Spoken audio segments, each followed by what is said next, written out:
Okay. Well, good morning, good morning, good morning. And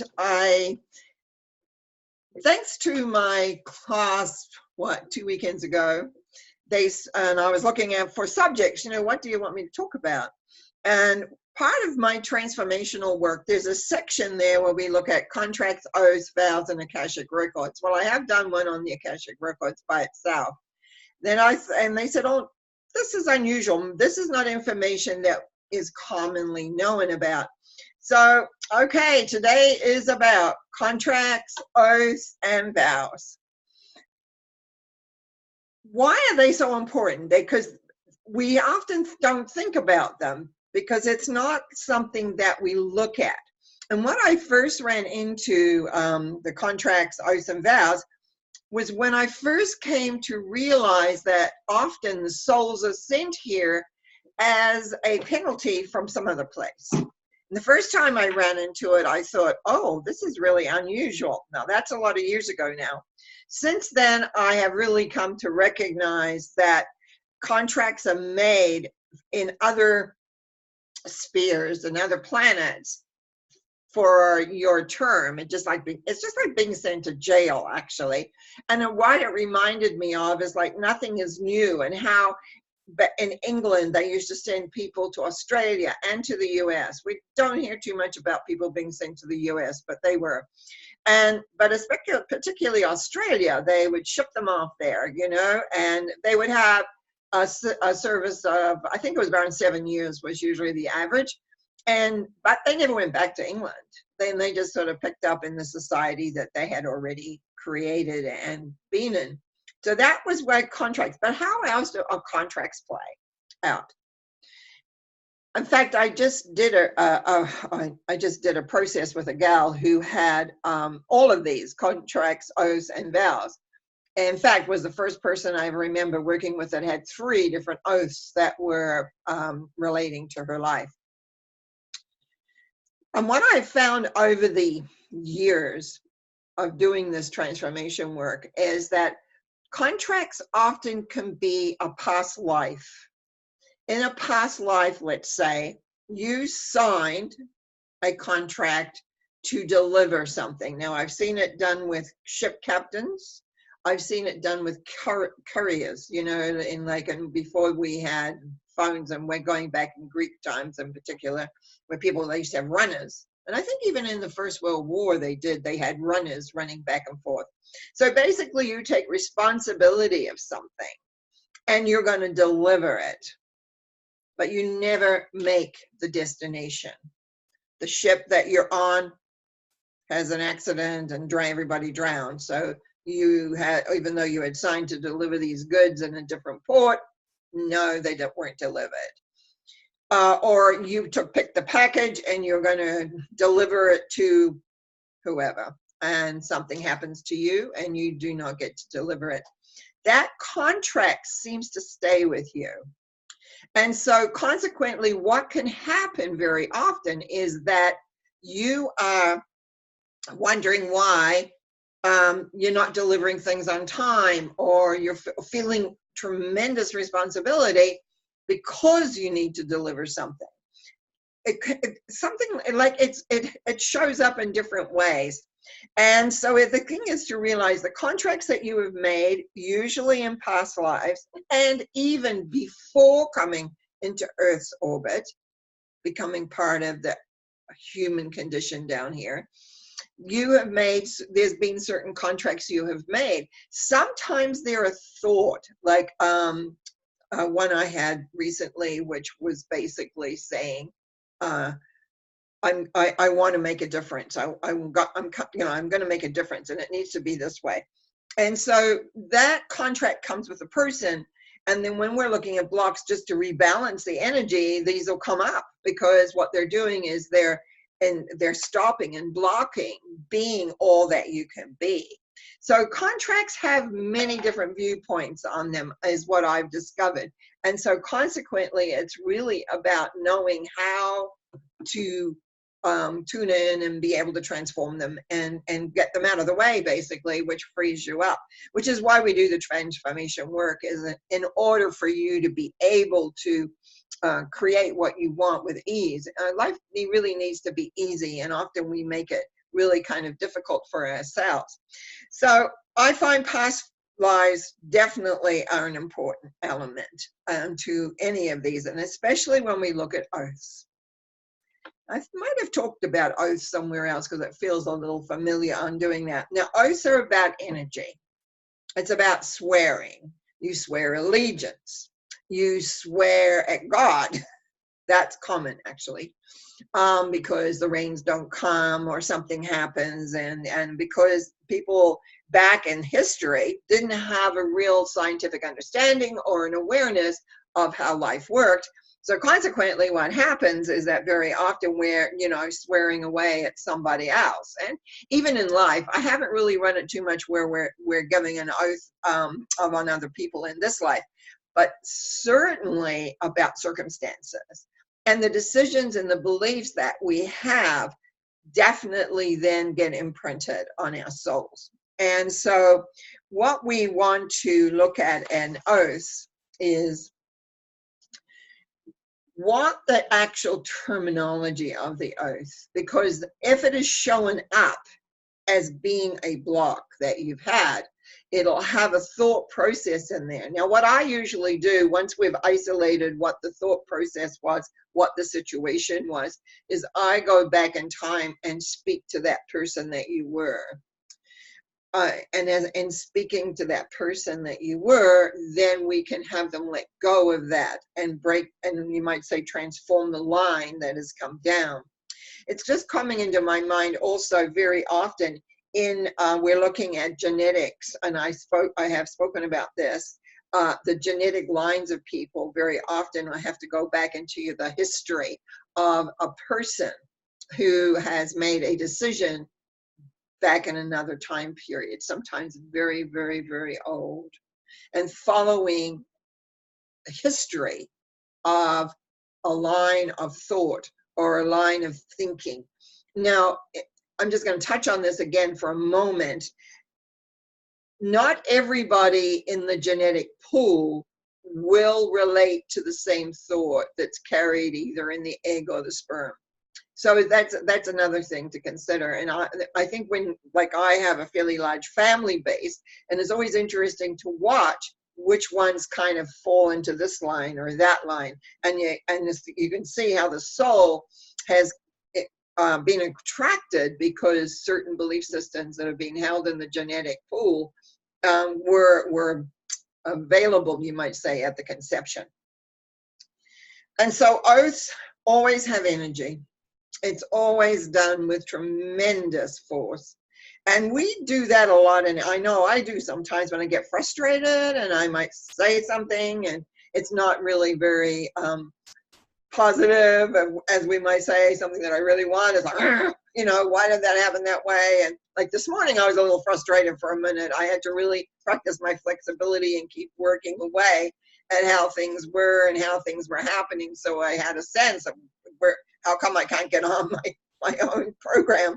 I was really beginning to get a little frustrated and trying to figure out, because as I said, your computer still has little bits and pieces in it I'm not sure of. Now, let's talk about the oath of allegiance. I have found this a lot, especially in Europe. Europe, for a long time, had a lot of wars. And what they would do often, I have found, is that people will swear allegiance to their general or to their higher up. And I know that in the southern states during the, not that I've had this really come up, but the same idea is when the southern states were raising their soldiers for the Civil War, basically the person raised his own different what do you call that, division, I guess, and they would pay for whatever. They would pay for their clothes, they would pay for that and support them. So in other words, the wealthy looked after that. Now, what I have run into a lot in Europe times is that when they were having their battles across different lines, and actually it seems like there were a lot. I'm not sure all of them were reported, because I run into this too often.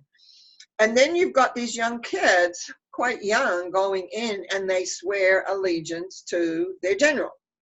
And that really, truly does set up a lot of things around people who are in authority, how you handle authority, whether you sometimes give up your power and then you don't know why. Why am I submitting to this? I'm not sure.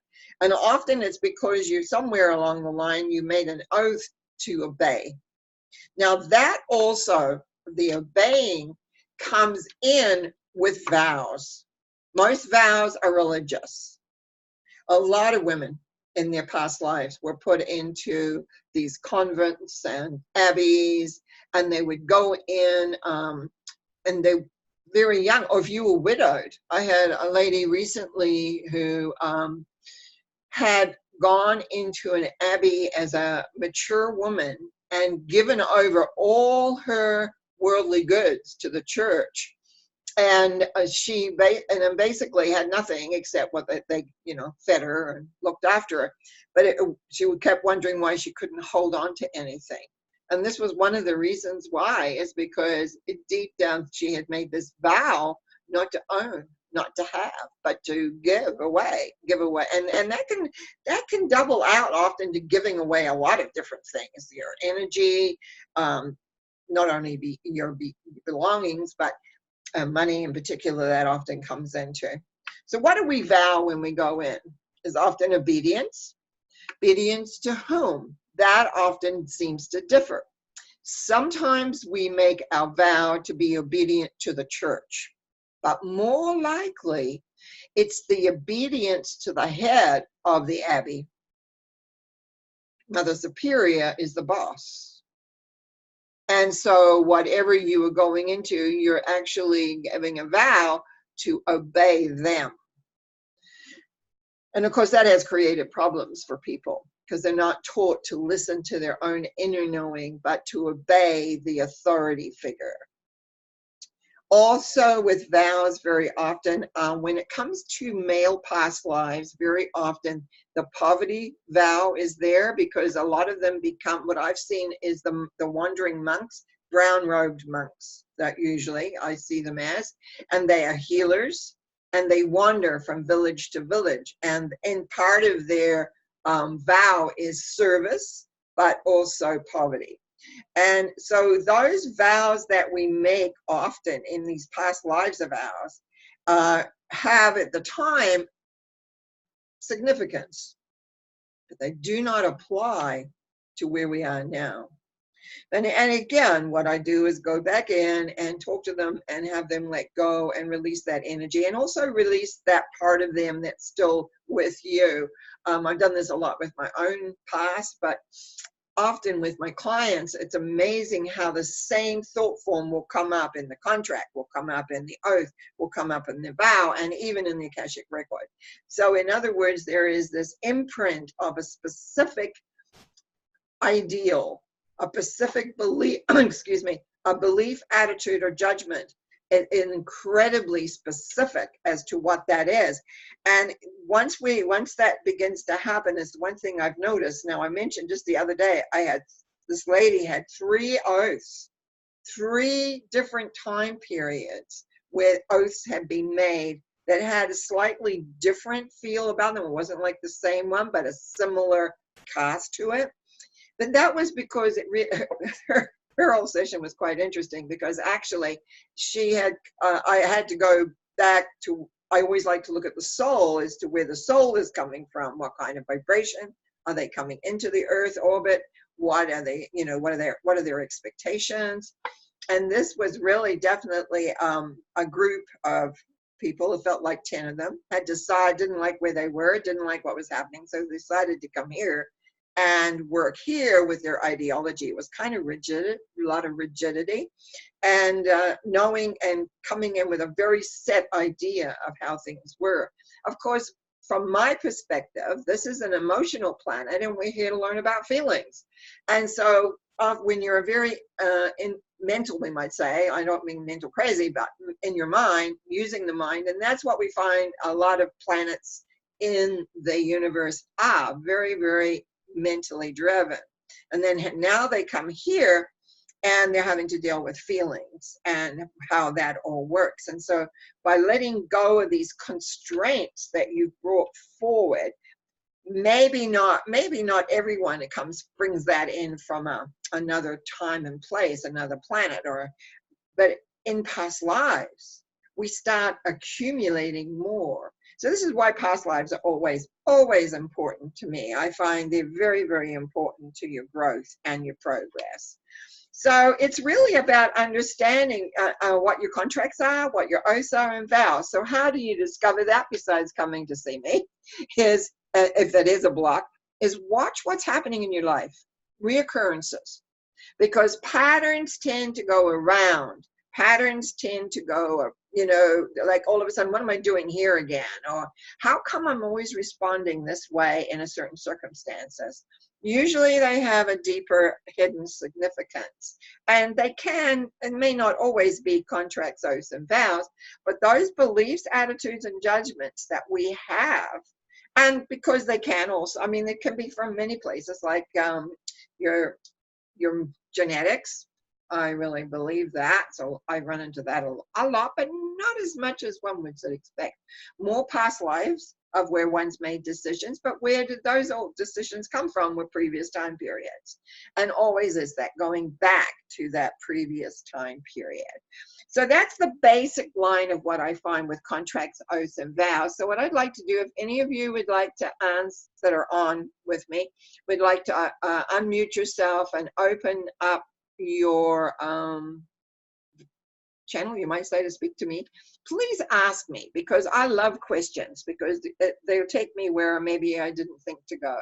So is there anybody here that would like to ask a question? Kayla, yes, what would you like to know? Okay, I've gone back into, as you know, into many different past lives, Right. and the monk, the traveling monk, is certainly at least one of my past lives. I've gone back in and talked and tried to erase particularly the vow of poverty, and because, and with the also being Catholic at many things and giving up all my possessions.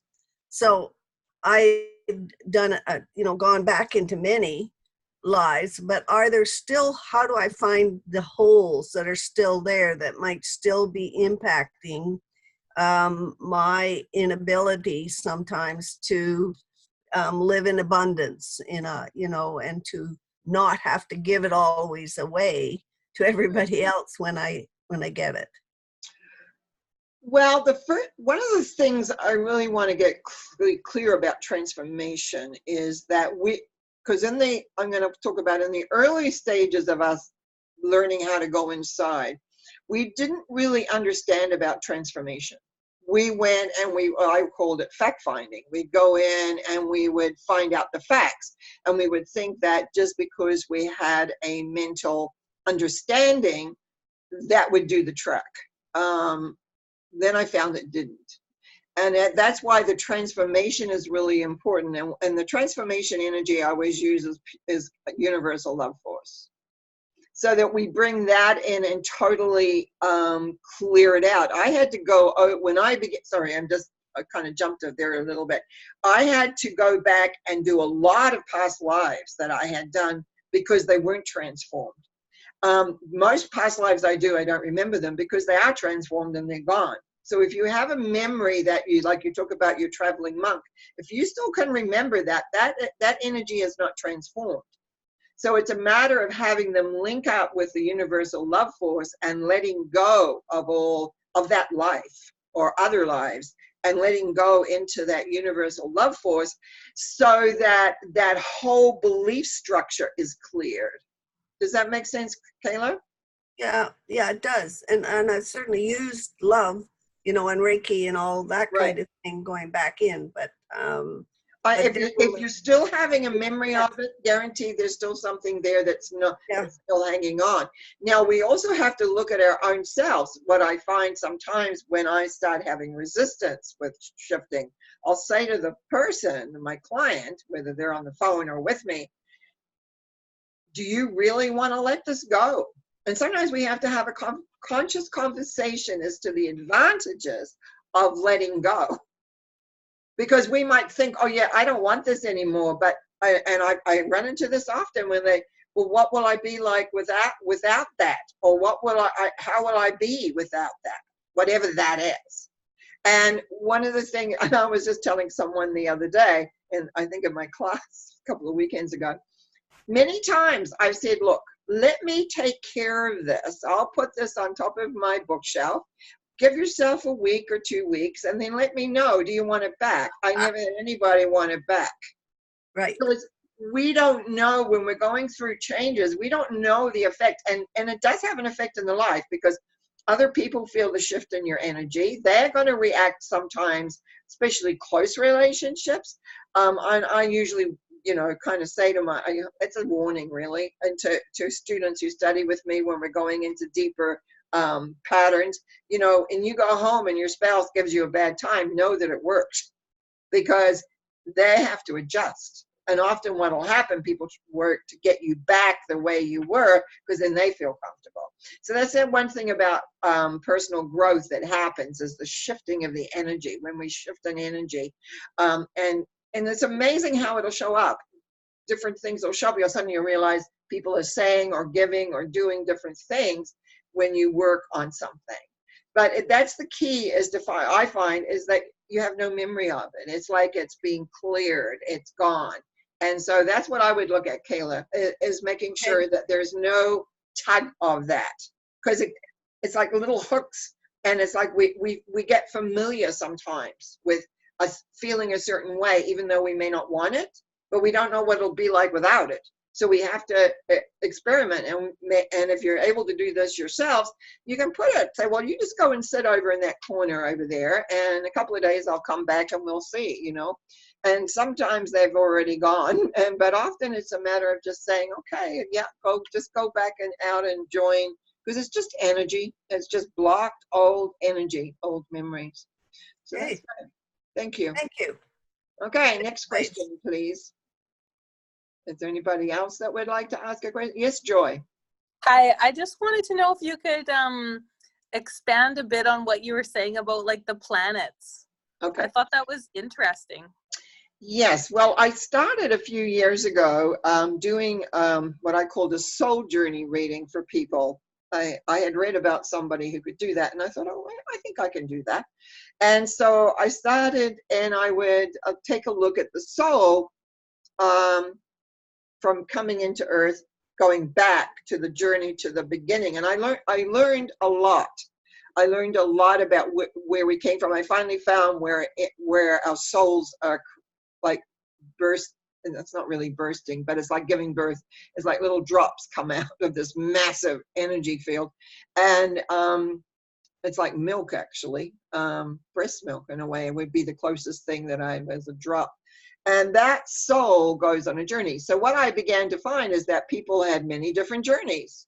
Some would, I don't know, there's a lot of mental planets. There's a lot of dimensions as well. So you've got planets, which is physical form, and then you've got dimensions. There's some healing dimensions. One of my first journeys back, a friend of mine, because I went to my friends and said, hey, I want to see what I can do with this. And so they kindly let me experiment.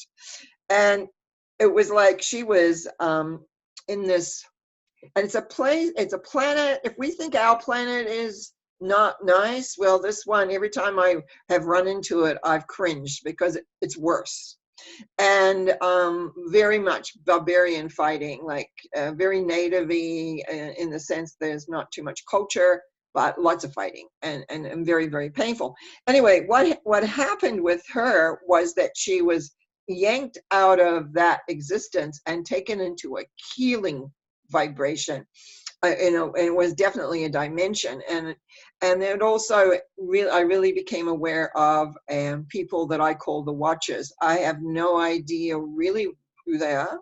I know they're there. They're very tall beings. They all look the same to me when I run into them, and they watch. They watch the progress of the soul. And if you get really into trouble, like my friend had, they come and take care of it. And with her, they put her into this healing like energy. It was all green. It was very peaceful, because to her, this other environment to her was like acid. I forget now how she ended up at that place, but really what we're here in this whole existence is exploration.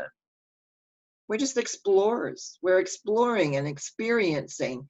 And I think maybe too much is given, that we have to do something and that there's a beginning and an end. Where there's a beginning, I haven't seen the end.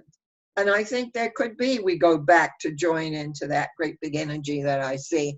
But it's the meantime, when we go out, it's really about exploration and finding out, how do we respond here? And the other thing I do want to say, because I found this really, really interesting, is that the majority of souls that I have done this with all have had lives around space travel. I learned a lot about traveling in space. I've been to the edge of the universe and seen the blackness. It reminded me of a Star Trek episode, actually. I've seen people in huge, big spaceships where they carry people. I've seen them in small, little spaceships. I also really have run into a lot of people who have been stranded here in spaceships and then had to assimilate into Earth form, because they couldn't get back out. Their spaceship couldn't go anywhere. One of my first ones that I did actually had that. They were space people, and they were wandering around on the auric level, so they weren't visible, and getting information that went back to the spaceship, and then the spaceship couldn't take off. Sometimes I learned a lot about how space and how things work, and where we come from. And what for me is given is that it's just a big, long journey of exploration and awareness and recognition. And I think our time on Earth here, excuse me again, is that what we're doing is we're really coming to terms with the emotional body, which is how our body talks to us is through feelings.